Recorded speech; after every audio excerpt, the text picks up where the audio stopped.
Assalamualaikum warahmatullahi wabarakatuh. Alhamdulillahirabbil alamin, salatu wassalamu ala Rasulillah wa ala alihi wa sahbihi ajma'in. Amma ba'd. Pemirsa TV dimanapun Anda berada, gimana kabar Anda semua di pagi hari ini? Semoga Anda sehat selalu dan senang sekali kembali kami hadir di hadapan Anda sekalian dalam program Belajar Islam Live. Dan seperti biasa, hari ini kembali kami hadir dalam segmen Fikih Ibadah, dan tentunya di samping saya telah hadir narasumber yang akan melanjutkan pembahasan kita pada pertemuan sebelumnya, yaitu Ustadz Abu Fahad Muhammad Nirwan Idris LC MHI. Dan kita dulu sapa beliau dulu yang telah hadir di samping saya di pagi hari ini. Assalamualaikum Ustadz. Waalaikumsalam warahmatullahi wabarakatuh. Gimana kabarnya pagi ini? Alhamdulillah. Tema kita pada pagi hari ini yaitu rukun-rukun sholat. Tentunya persoalan masalah rukun ini sesuatu yang begitu sangat penting untuk kita ketahui, apatah lagi dia berkenaan dengan suatu ibadah dan amalan yang rutin untuk kita kerjakan dan menjadi sebuah amalan kewajiban bagi setiap kita, setiap kaum muslimin yang ada di belahan dunia manapun. Tentunya kami persilakan kepada narasumber kita untuk membahas tema kita dan melanjutkan tema kita pada pertemuan yang sebelumnya tentang rukun-rukun sholat.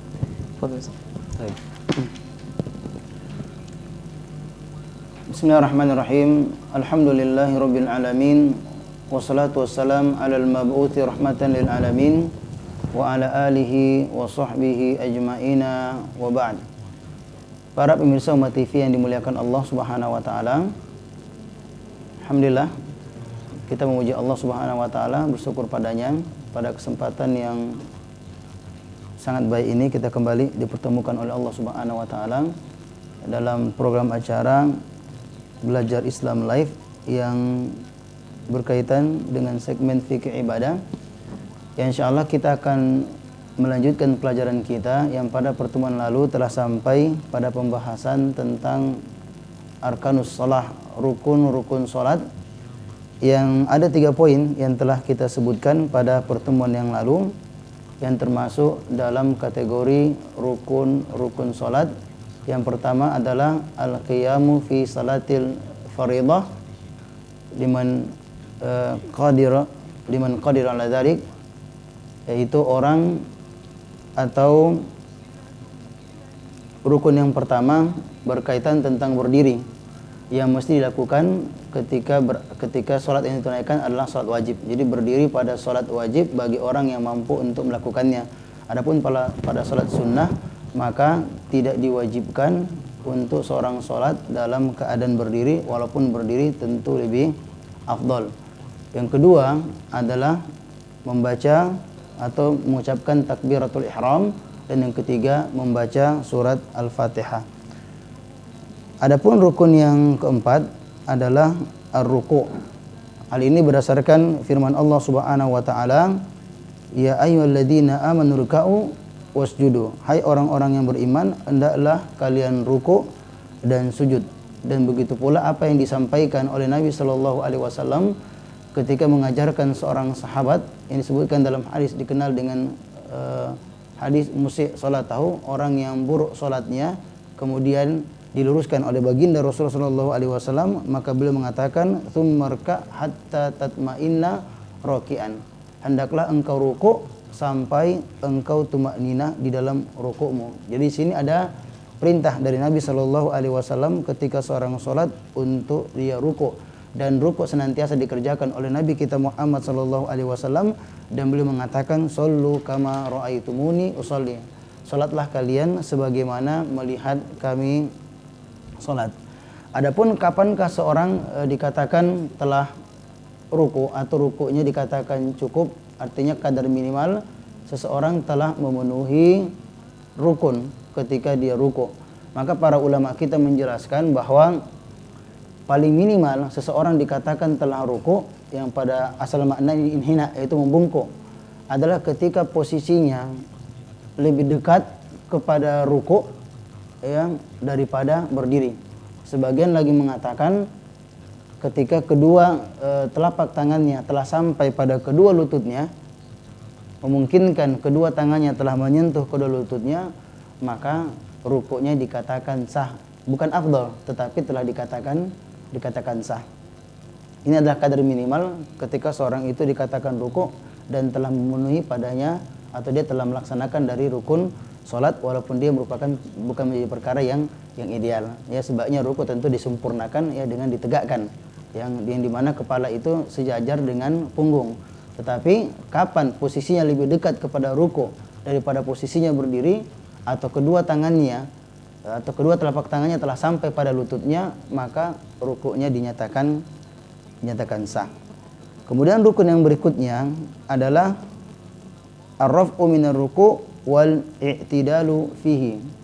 Bangkit dari ruku' dan i'tidal. Sebagaimana kata Nabi sallallahu alaihi wasallam, "Tsumma rfa' hatta tatma'inna rafi'an." Kemudian hendaklah engkau bangkit dari rukukmu dengan tumakninah. Yang kata Nabi kita Muhammad sallallahu alaihi wasallam, fa idza rafa ra'sahu istawa hatta yauda kullu faqarin makana. Jadi ketika Nabi sallallahu alaihi wasallam disebutkan dalam hadis Abu Umaid tentang sifat salat Nabi sallallahu alaihi wasallam, digambarkan bahwa Nabi sallallahu alaihi wasallam ketika beliau bangkit dari rukuknya, maka beliau tegak lurus, ya, bangkit dari sholatnya dengan posisi tegak sampai setiap mafsalnya atau setiap uras-urasnya dia kembali pada tempatnya. Jadi ketika seorang bangkit dari ruku ini merupakan rukun dan juga i'tidal, di mana dia kembali dalam posisi tegak. Jadi kalau ada orang sekedar bangkit tetapi tidak i'tidal, maka berarti dia telah meninggalkan ruku, dan ini paling sering terjadi. Kalau bangkit ini tentu merupakan konsekuensi. Kapan ketika seorang itu ruku, ketika dia mau hendak tegak berdiri, maka konsekuensinya dia harus bangkit.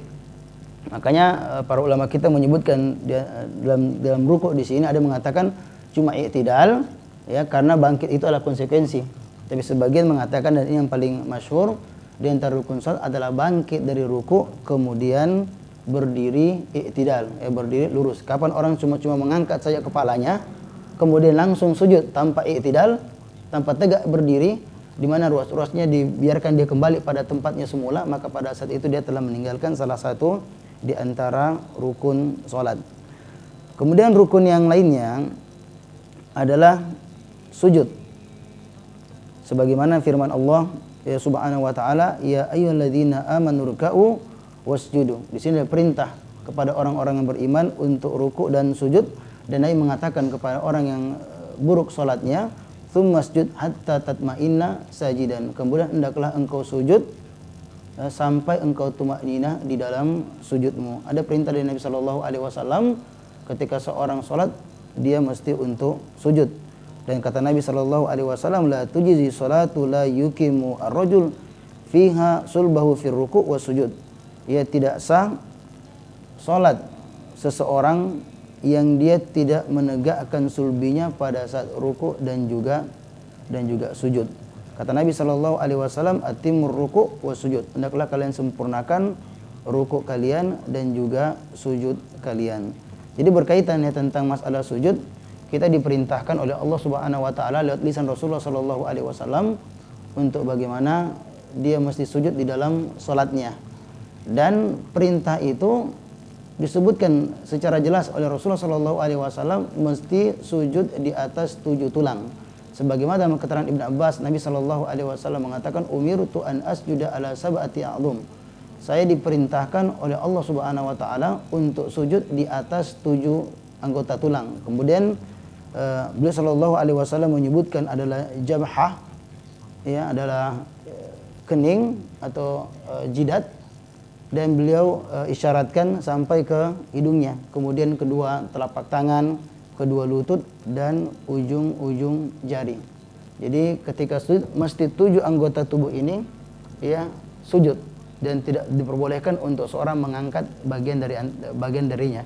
Jadi ketika ada seseorang yang salat kemudian mengangkat kedua tangannya, jadi kepalanya sudah menyentuh bumi tetapi kedua tangannya diangkat, atau ketika dia sujud posisi kakinya terangkat. Yang paling sering terjadi posisi kakinya terangkat.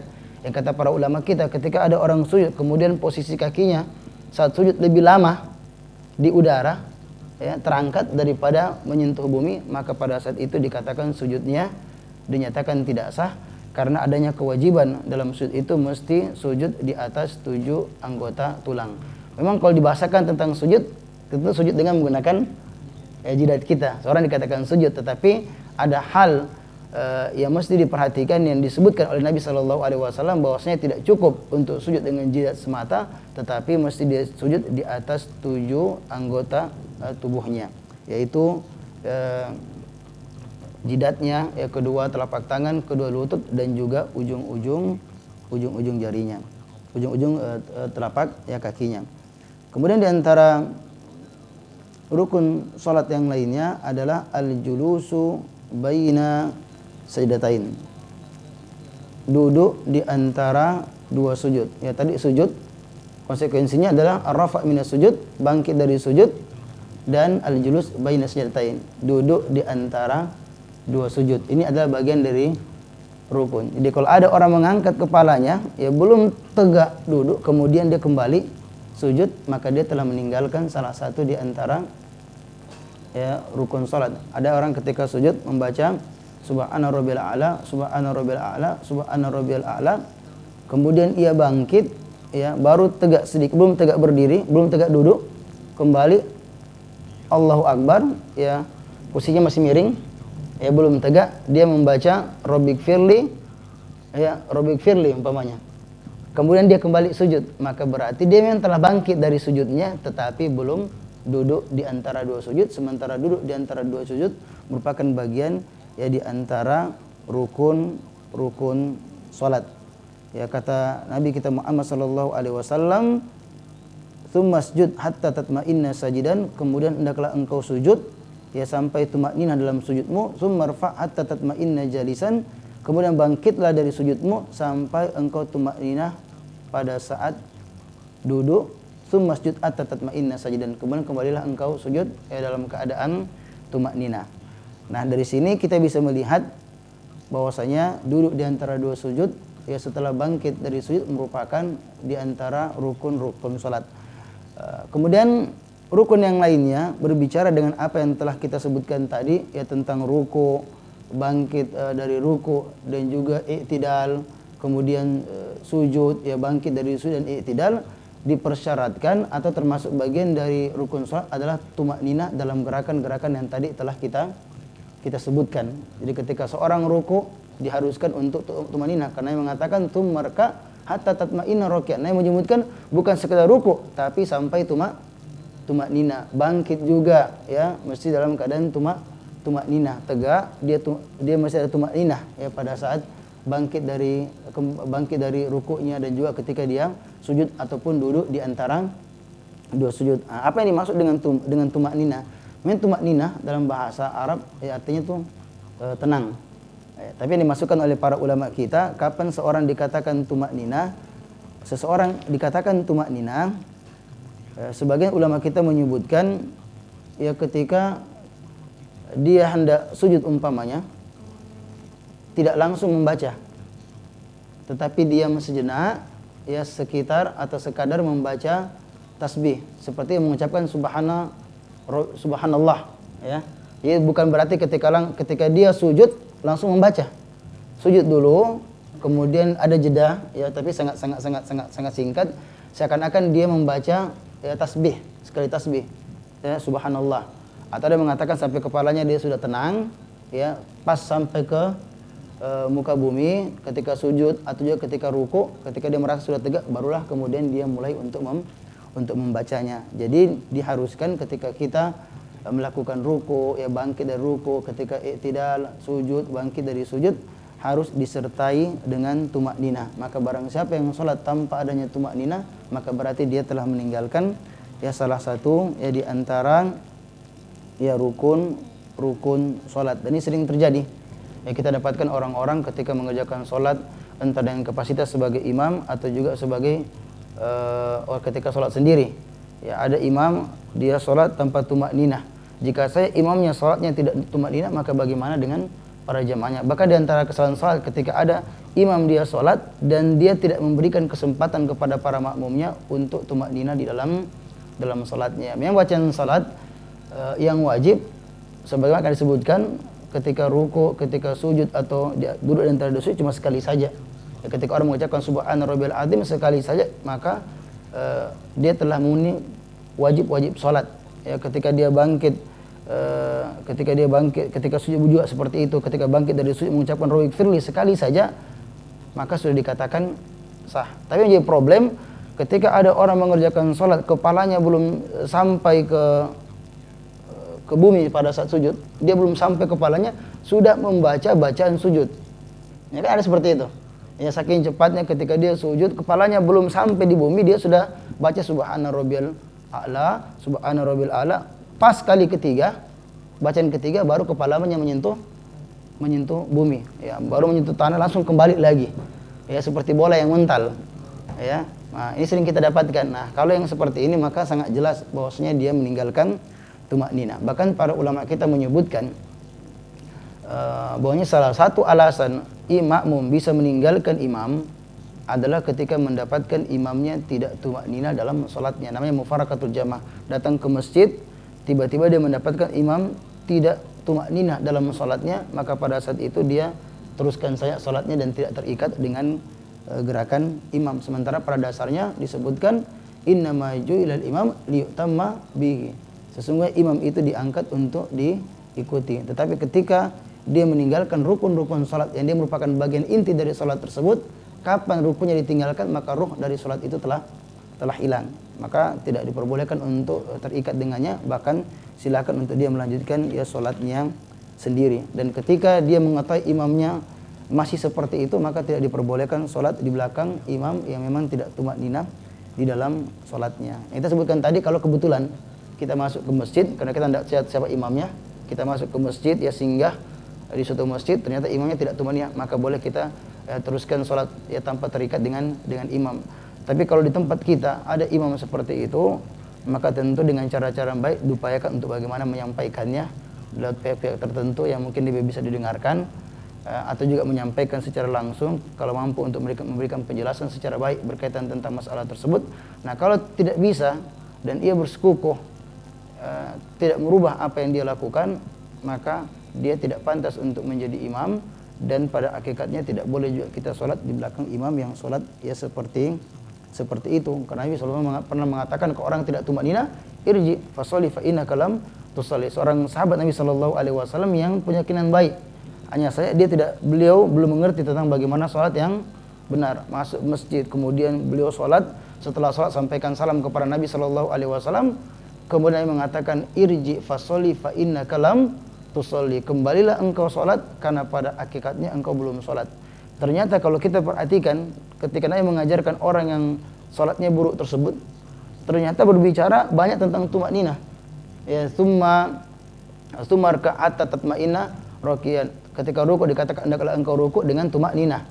Kemudian ketika dikatakan sujud, tsumma sujud ya atta tatma'inna sajidan. Ketika engkau sujud juga maka hendaklah engkau sujud ya dalam keadaan tumakninah. Bahkan ketika bangkit, tsumma rafa'at tatma'inna jalisan. Bangkit dari ruku'mu sampai engkau duduk dengan tenang ya. Kalau dari ruku' ya berdiri, ya sudah tegak berdiri atau sudah tegak duduk ketika bangkit dari sujud. Kemudian di antara rukun-rukun salat adalah at-tasyahhudul akhir wal julusu fihi. Ya, poin ke-12 dan ke-13 at-tasyahhudul akhir wal julusu fihi. Tasyahud dan duduk pada tasyahud akhir. Jadi tasyahud akhir dan duduk pada tasyahudnya. Jadi bedakan. Tasyahud adalah bacaannya. Kemudian duduk ketika membaca tasyahud akhir. Maka kedua ini merupakan bagian dari rukun salat yang kapan ditinggalkan secara sengaja maka salatnya dinyatakan batal. Adapun kalau ditinggalkan karena lupa, ya akan ada penjelasan secara khusus yang berkaitan ya tentang masalah ini. Tapi kalau kapan ditinggalkan secara sengaja maka salatnya dinyatakan batal. Kalau lupa maka dia seandainya dia telah salam kemudian baru ingat ternyata dia belum tasyahud akhir, maka dia kembali ya untuk tasyahud akhir ya, kemudian dia sujud sahwi, kemudian kembali untuk salam. Akan dijelaskan secara khusus berkaitan tentang masalah ini, konsekuensi bagi orang yang meninggalkan rukun dikarenakan lupa ya pada pembahasan khusus berkaitan tentang sujud sahwi. Adapun tasyahud yang dimaksudkan di sini adalah apa yang diajarkan oleh Nabi kita Muhammad sallallahu alaihi wasallam dalam sejumlah hadisnya. Kalau dikatakan tasyahud berasal sebenarnya intinya asyhadu alla, itu tasyahud. Dikatakan tasyahud karena ada asyhadu alla ilaha illallah wa asyhadu anna muhammadan abduhu wa rasuluh, dengan berbagai macam redaksi riwayat yang datang dari Nabi sallallahu alaihi wasallam. Jadi kalau kita perhatikan hadis Nabi sallallahu alaihi wasallam, ya bunyi-bunyi atau lafaz tasyahud itu banyak beragam. Yang salah satu di antaranya ketika kita mengucapkan at-tahiyatu lillahi wa salawatu lillah wa thayyibat assalamu alayka ayyuhan nabiyyu wa rahmatullah wa barakatuh assalamu alayna wa ala ibadillahi sholihin asyhadu an la ilaha illallah wa asyhadu anna muhammadan abduhu wa rasuluh. Jadi katakan tasyahud karena dalamnya ada asyhadu an la ilaha illallah wa asyhadu anna muhammadan abduhu wa rasuluh. Ini artinya tasyahud. Ya persaksian kita persaksian tentang Allah Subhanahu wa taala yang merupakan satu-satunya ilah kita, sembahan kita, dan juga persaksian atas kerasulan Nabi kita Muhammad sallallahu alaihi wasallam. Maka dikatakan tasyahud, dan kita masih terikat dengan lafaz tasyahud yang diajarkan oleh Nabi sallallahu alaihi wasallam. Jadi bacaan salat kita terikat ya dengan bacaan-bacaan yang datang dari Nabi kita Muhammad sallallahu alaihi wasallam. Walaupun terkadang ada tambahan-tambahan yang kita anggap ini bunyinya bagus, maknanya baik, ya, tetapi tetap tidak diperbolehkan kecuali dengan apa yang telah disampaikan oleh Nabi kita Muhammad sallallahu alaihi wasallam. Sebagaimana telah kita sebutkan berkaitan tentang masalah takbiratul ihram. Ya, kalau takbiratul ihram, takbir artinya membesarkan nama Allah Subhanahu wa taala, tentu banyak juga hal-hal yang bisa mengagungkan nama Allah Subhanahu wa taala. Kita ucapkan Allahu ajal, ya, dan lain sebagainya, Allahu a'zam. Tapi para ulama kita mengatakan, ya, jumhur ulama dengan pendapat yang tepat bahwa tidak diperbolehkan untuk takbiratul ihram kecuali dengan ucapan Allahu Akbar atau Allahul Akbar, sebagaimana keterangan dari Abdullah bin Mas'ud radhiyallahu taala anhu. Adapun ucapan-ucapan ta'zim yang lainnya, pengagungan kepada Allah Subhanahu wa taala selain lafaz yang disebutkan oleh Nabi sallallahu alaihi wasallam, maka tidak sah. Begitu pula dalam masalah tahiyat. Hanya saya ada persoalan tentang ucapan Assalamu alaika ayyuhan nabi. Assalamu alaika ayyuhan nabi. Semoga salam kesejahteraan, keselamatan kepadamu wahai nabi.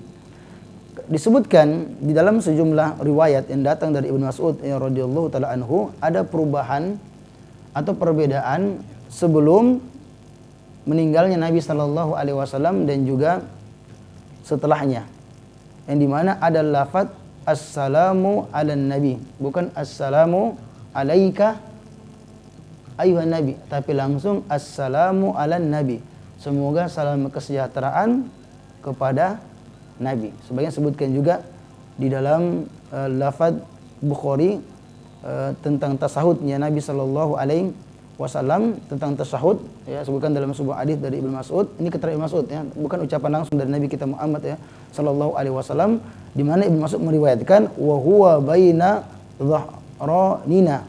Ketika Nabi sallallahu alaihi wasallam beliau berada di tengah-tengah kami, maka kita membaca assalamu alayka, ya, ayuhan nabi. Falamma qubid, maka ketika Nabi sallallahu alaihi wasallam dipanggil oleh Allah Subhanahu wa taala, qulna assalamu, yakni ala nabi, maka kami pun mengucapkan assalamu ala nabi, tidak mengucapkan assalamu alaika ayuhan nabi.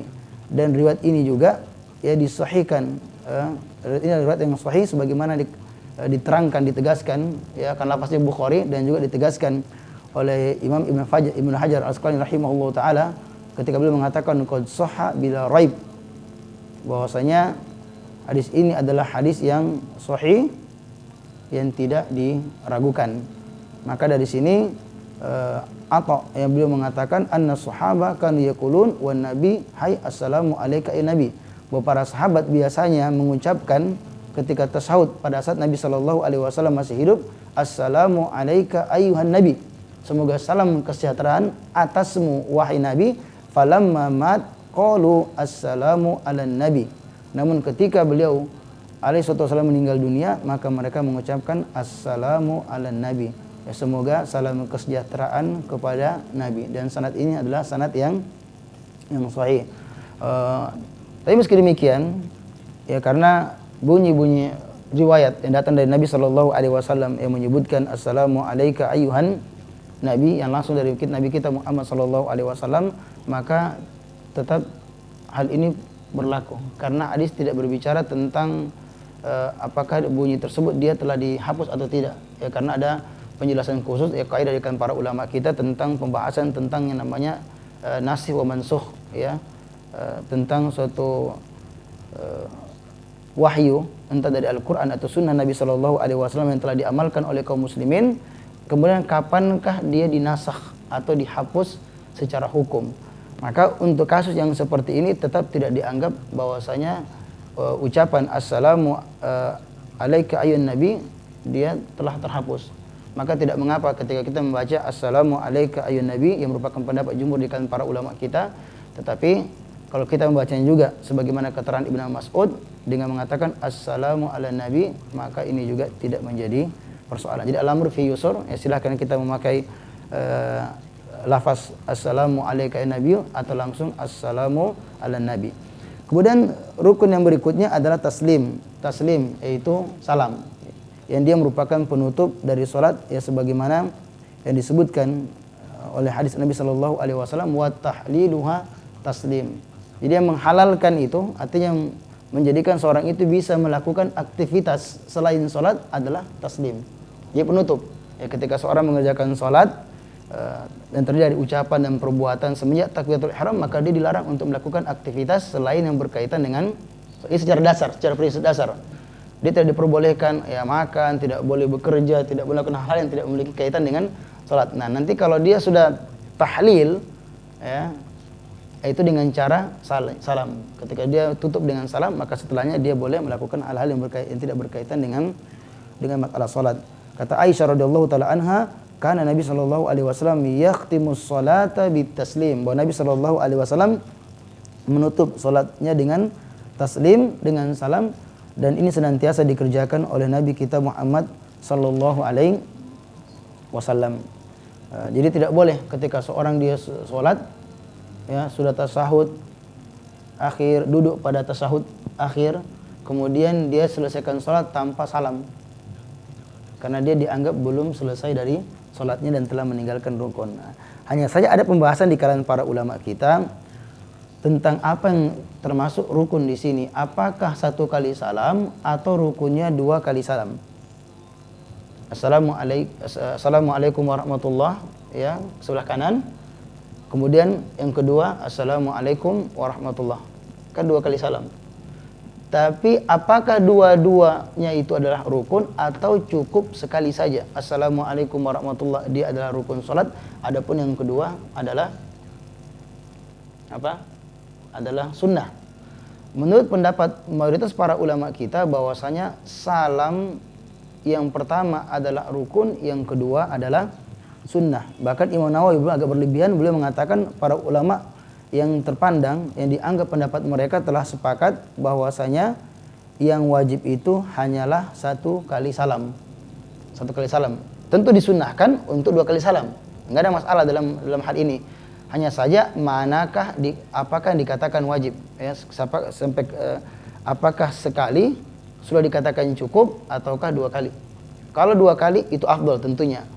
Tetapi yang sudah memenuhi, kapan seorang telah memenuhi rukun salam? Sebagian besar ulama kita mengatakan kapan dia salam sekali saja, maka hal ini ya sudah dikatakan memenuhi rukun salat dan salatnya dinyatakan sah. Ya, cuma ada kecuali Imam Ahmad rahimahullah taala, beliau memandang bahwasanya salam itu mesti 2 kali, dan alasan Nabi sallallahu alaihi wasallam yang senantiasa melakukannya. Bahkan ketika orang yang ragu dalam salatnya saja, ya, yang dia tidak tahu berapa rakaat dia kerjakan, 3 rakaat atau 4 rakaat, kata Nabi mengatakan falyatrah asyak wal yabni ala mastaiqana. Ya, kemudian disuruh untuk dia berpegang kepada apa yang diyakini. Kemudian dikatakan terakhirnya hendaklah dia dia sujud. Ya, atau hadis-hadis yang berbicara tentang ketika seorang itu meninggalkan salah satu di antara rukun-rukun sholat, atau dia lupa, ya, dia lupa rakaatnya, ya, ada yang tertinggal, ya, ternyata pada saat itu juga ada ketika seorang dia berpegang kepada salah satu di antaranya, ragu, maka hendaklah dia berpikir mana kira-kira mana sesuatu yang bisa sampai pada keyakinan. Kalau tidak mampu, dia berpegang kepada sesuatu yang lebih kuat. Disebutkan dalam hadis Nabi SAW, kalau kondisinya seperti itu, dia salam, ya, kemudian sujud 2 kali, kemudian salam, ya. Atau bahkan ada orang yang tertinggal, tetap dia sujud, kemudian salam. Orang selesai sholatnya, ternyata ada yang ditinggal, kemudian tetap saja dia sujud 2 kali setelahnya, dan ditutup dengan salam. Kan sujud sahwi setelah salam. Kalau ada sujud sahwi setelah salam, di antara penyebabnya adalah ketika dia di antara dua pihak, tapi ada yang cenderung padanya, maka sujud sahwinya setelah salam. Itu pun juga kata Nabi, hendaklah dia sujud setelah salam, kemudian kembali salam lagi, karena sholat dikatakan ditutup apabila sudah salam. Dan yang terakhir, yang termasuk di antara rukun sholat adalah tertib, berurutan ketika mengerjakan sholat. Kata Nabi SAW, "Shallu kama ra'aitumuni usolli." Salatlah kalian sebagaimana melihat aku salat. Dan kita perhatikan lafaz yang datang dari Nabi SAW ketika mengajarkan orang yang buruk salatnya, summa. Ada kemudian. Tidak mengatakan dan, tapi kemudian. Dan Nabi SAW tidak pernah diriwayatkan ketika beliau salat melainkan secara berurutan. Dimulai dengan takbiratul ihram untuk mulai salatnya. Ya, tidak pernah beliau langsung sujud, ya, kemudian diikutkan dengan ruku, ya. Jadi wajib ketika orang mengerjakan salat mengerjakannya secara berurutan. Maka ini adalah perkara-perkara yang kita sebutkan semuanya termasuk, ya, di antara, ya, rukun yang merupakan bagian dari rukun salat, yang secara kesimpulannya bahwa rukun salat ada beberapa hal. Yang pertama adalah berdiri pada salat wajib apabila mampu untuk melakukannya. Yang kedua, ucapan takbiratul ihram Allahu Akbar. Yang ketiga adalah membaca surat Al-Fatihah pada setiap rakaatnya. Ruku, ya, bangkit dari ruku, kemudian i'tidal, sujud, ya, bangkit dari sujud dan i'tidal, yang duduk di antara dua sujud, kemudian tumakninah dalam gerakan-gerakan yang disebutkan, kemudian adanya salam dan juga tertib. Maka ini merupakan perkara-perkara yang disebutkan oleh para ulama kita sebagai bagian dari rukun-rukun salat, sebagaimana yang disebutkan atau ditunjukkan oleh hadis Rasulullah sallallahu alaihi wasallam. Wallahu taala alam bisawab.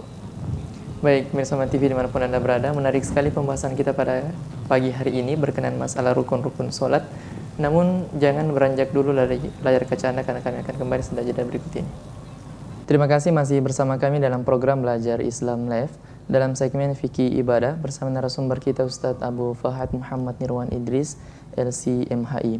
Tema kita pada pagi hari ini yaitu rukun-rukun sholat. Baik, Ustaz, ini kita masuk dalam pertanyaan pertama dari Bapak Parwoto di Magelang. Terima kasih telah bergabung bersama kami pada pagi hari ini. Pertanyaan Ustaz, ayat pertama dalam surah Al-Fatihah yaitu Bismillahirrahmanirrahim dalam sholat, apakah bacaannya secara sirriyah atau dijaharkan, Ustaz? Bismillah, alhamdulillah, wassalatu wassalamu ala rasulillah wa ala alihi wa sahbihi ajma'ina wa ba'd. Berkaitan tentang bacaan basmalah di dalam surat Al-Fatihah, maka yang rajih di sini bahwa bacaan basmalah walaupun dia bukan merupakan bagian dari Al-Fatihah berdasarkan pendapat yang kami pandang lebih kuat, tetapi dia tetap dianjurkan untuk dilakukan sebagaimana pada surat-surat yang lainnya, yang dimana disunnahkan sebelum membaca setiap surat untuk didahului dengan basmalah. Kemudian ini juga sebagaimana keterangan Ummu Salamah, ya, ketika beliau ditanya tentang bagaimana tata cara bacaan Nabi Muhammad SAW, maka ia menyebutkan Bismillahirrahmanirrahim, Alhamdulillahirabbil alamin, Arrahmanirrahim. Tapi konteks di sini berbicara tentang beliau memotong-motong ayat. Artinya ketika membacanya bismillahirrahmanirrahim ya tidak disambung. Alhamdulillahirabbil alamin, tenang, arrahmanirrahim. Artinya ayatnya dipotong-potong, tidak membaca alhamdulillahirabbil alamin arrahmanirrahim maliki yaumiddin. Walaupun boleh, tetapi sunnahnya yang dilakukan oleh Nabi Shallallahu Alaihi Wasallam ketika membaca Al-Quran, maka beliau berhenti pada setiap ayat.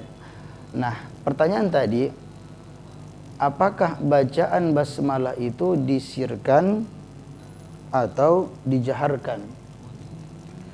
Maka pendapat yang lebih tepat, lebih kuat berkaitan tentang masalah ini, wallahu taala alam, bahwasanya membaca pada saat sholat, bahwasanya bacaan basmalah disirkan dan tidak dijaharkan.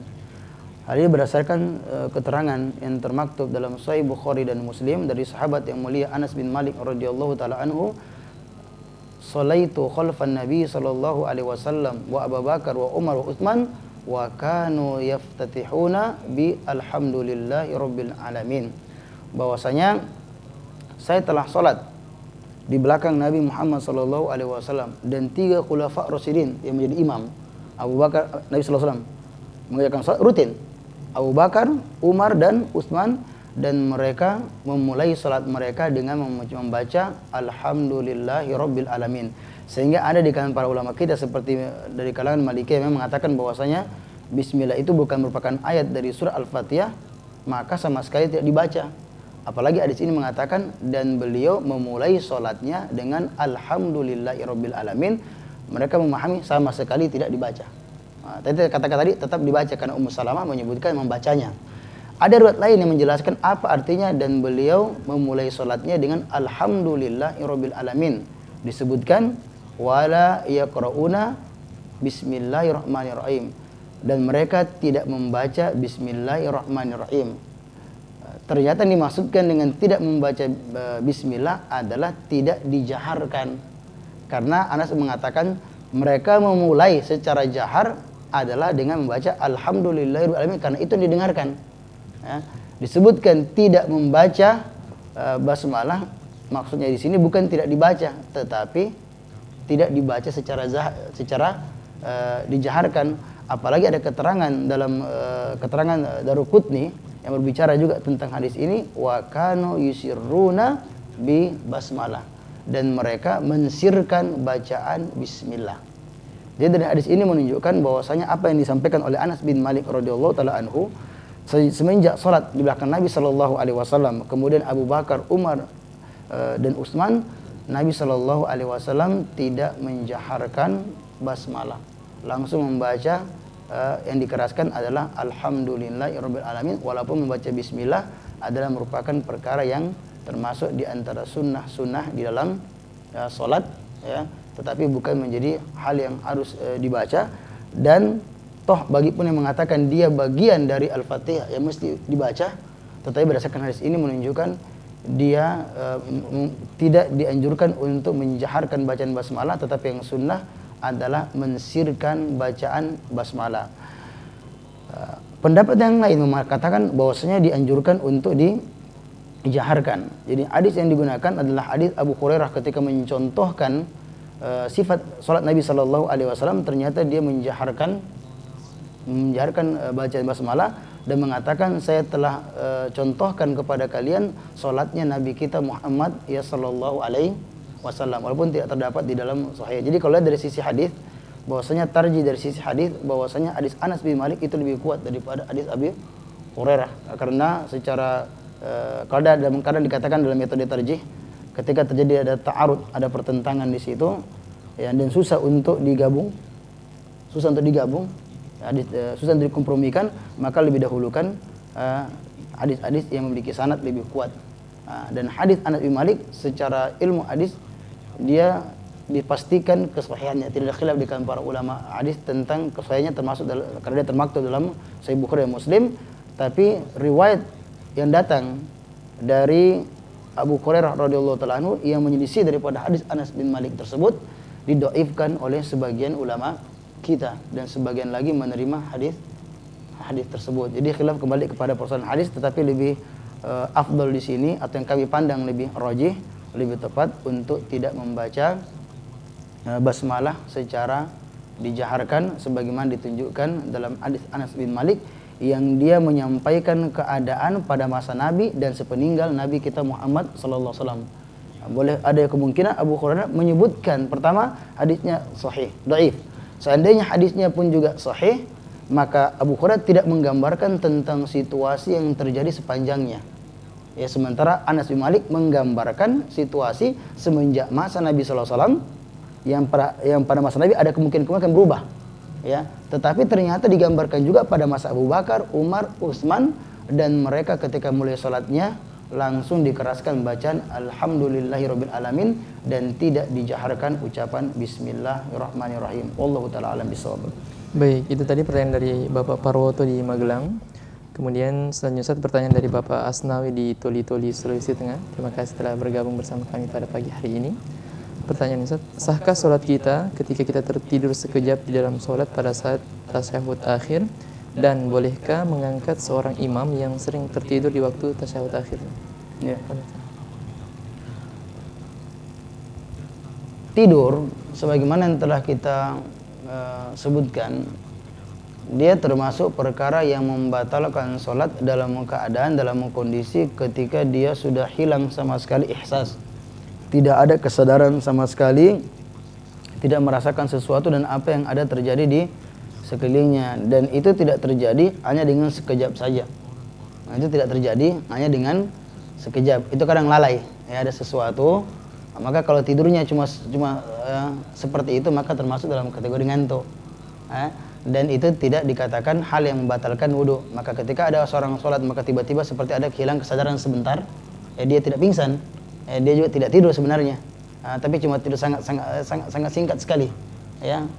Maka pada saat itu sholatnya tetap dinyatakan sah. Tetapi ketika dia berada dalam posisi ruku, umpamanya imam sudah selesai salam, ya tentu lama, ya, lama tidurnya.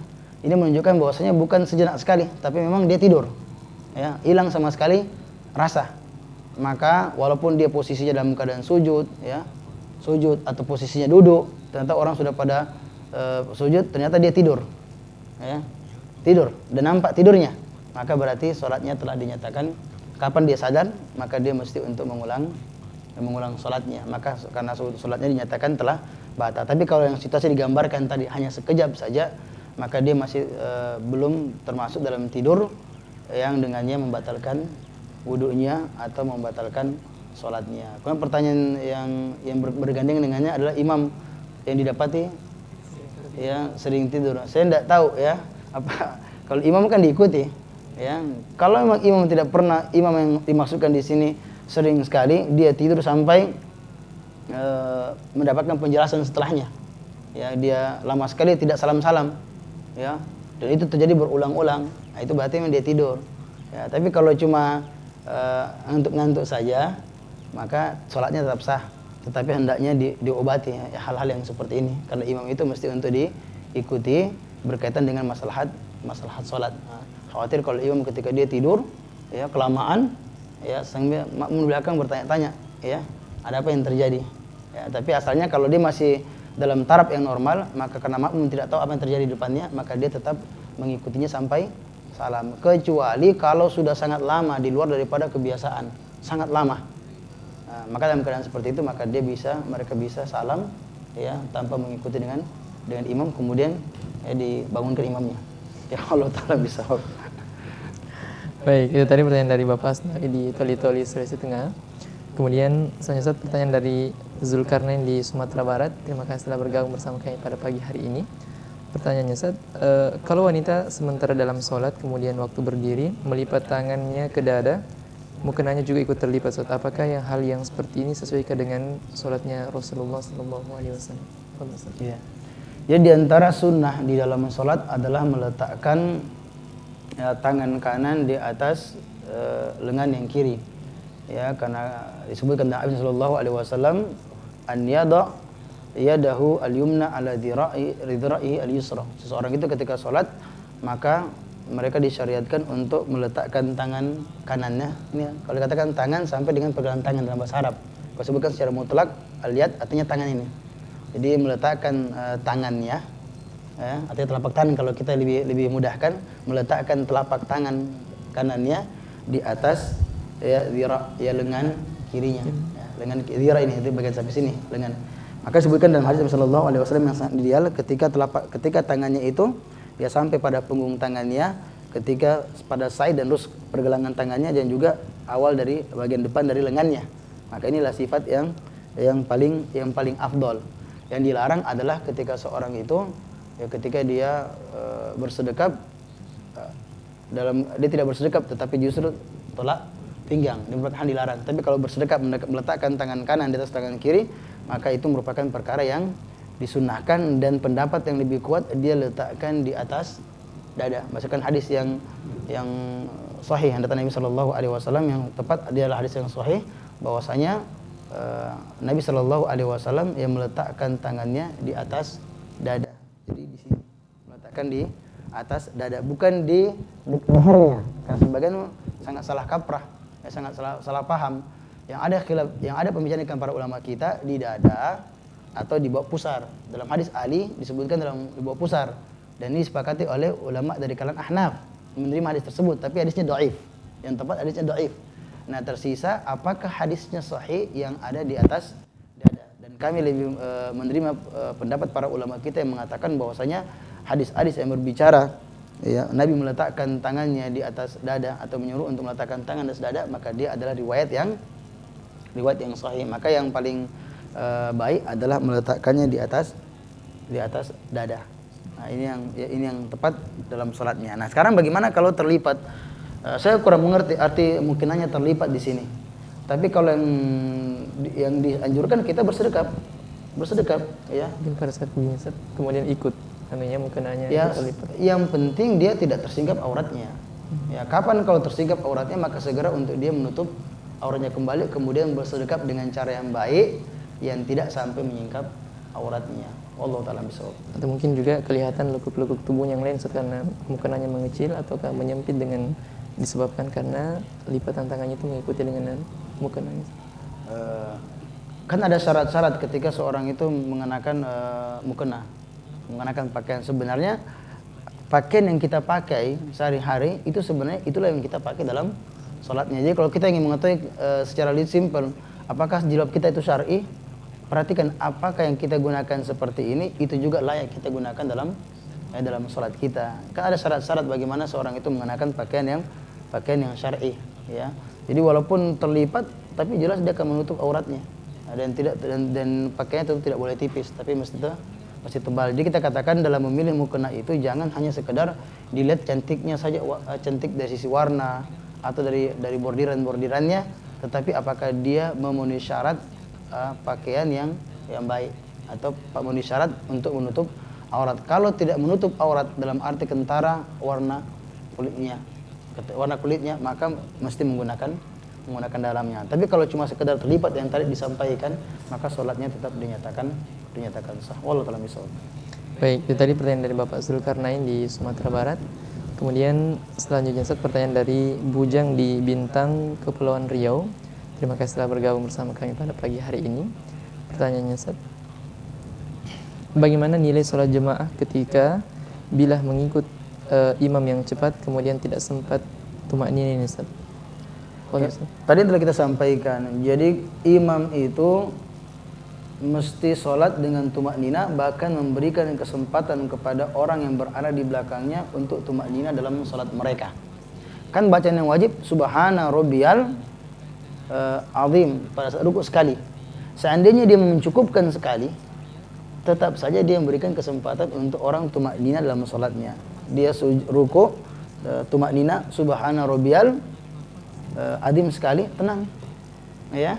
Makanya sebenarnya yang paling afdol itu memberi kesempatan imam makmum juga bisa membaca sampai tiga kali. Maka kalau kita imam, kita bisa tambah 5 sampai 7 kali ya, sampai 10 kali itu kita lakukan.